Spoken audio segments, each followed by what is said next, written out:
This is the finished product of the step beam roll forming machine. It is an important part of storage shelves. This machine helps shelf manufacturers achieve mass production. Let's check the full production process. First is uncoiling and punching. The machine is equipped with a hydraulic punching system. It cuts notches on the steel coil. These notches make the final cutting process smooth and accurate.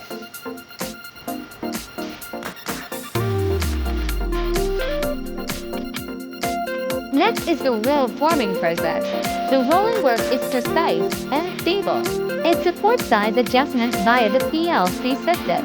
We can change the roller width easily to get different finished sizes.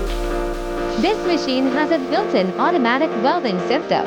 It realizes full automatic production from raw coils of final product. The welding mark is clean. Meanwhile, the welding gap is tight and neat.